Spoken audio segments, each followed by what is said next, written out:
Perkenalkan, nama saya Frisla Septiani dengan NIM 11180603. Di video ini saya ingin menjelaskan tentang salah satu bank bangkrut, yaitu Bank Senturi.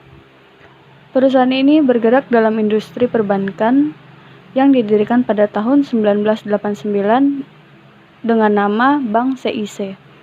Kemudian pada tahun 2004, Bank Piko dan Bank Denpak menyatukan. Kemudian pada tanggal 6 Desember 2004, Bank Piko dan Bank Denpak menggabungkan diri ke Bank CIC dan kemudian berganti nama menjadi Bank Senturi.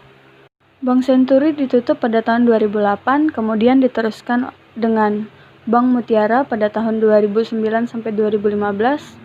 Kemudian Bank J Trust Indonesia pada tahun 2015 hingga sekarang. Bank Senturi sendiri berkantor pusat di Jakarta, Indonesia. Kemudian, bank ini diambil alih oleh lembaga penjamin simpanan. Produk yang dihasilkan oleh bank ini adalah jasa keuangan. Berikutnya ada masalah yang terjadi pada Bank Senturi. Pada Maret 1999, Robert Tantular dinyatakan tidak lolos uji kelayakan dan kepatutan oleh Bank Indonesia. Kemudian pada tahun 2002, rasio modal Bank CIC amblas hingga minus 83,06% dan Bank CIC kekurangan modal sebesar 2,67 triliun yang disebabkan oleh manajemen yang buruk dan tidak adanya transparansi dalam melaporkan keuangan.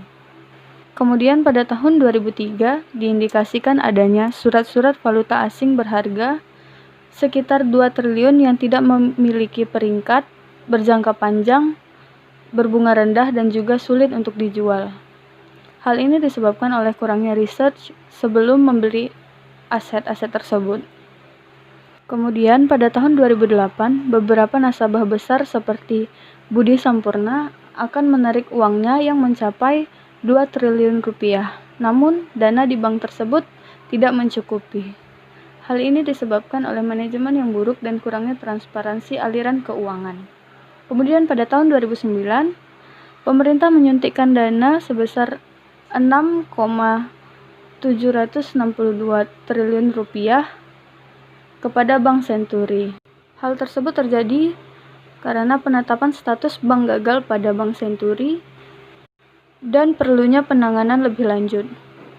Padahal menurut DPR, awalnya pemerintah hanya meminta persetujuan 1,3 triliun rupiah untuk Bank Senturi. Kemudian pada tanggal 12 Agustus 2009, mantan Direktur Utama Bank Senturi terbukti menggelapkan dana nasabah sebesar 1,6 triliun. Hal ini disebabkan oleh penyalahgunaan wewenang petinggi-petinggi Bank Senturi. Kemudian masalah lainnya adalah penjualan reksadana produk PT Antaboga Sekuritas Indonesia palsu sehingga nasabah tidak bisa melakukan transaksi keriling dan falas. Kemudian ada Bank Senturi. Bank Senturi mengaku telah mengeluarkan dana yang diselewengkan oleh Robert sebesar 180 miliar kepada Budi Sampurna, namun uang tersebut tidak pernah sampai ke pihak Budi. Kemudian ada saran penyelesaian. Saran penyelesaian dalam kasus ini menurut saya adalah seharusnya pemerintah menetapkan peraturan undang-undang yang memberi kepastian hukum kepada sistem bailout. Kemudian, pihak bank harusnya memperketat dan transparansi terhadap laporan keuangan.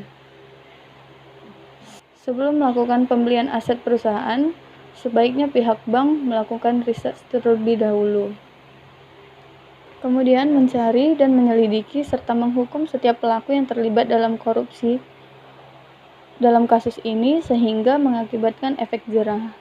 Lalu merekrut atau melatih petinggi perusahaan yang berintegritas tinggi sehingga tidak melakukan korupsi dan penyalahgunaan wewenang.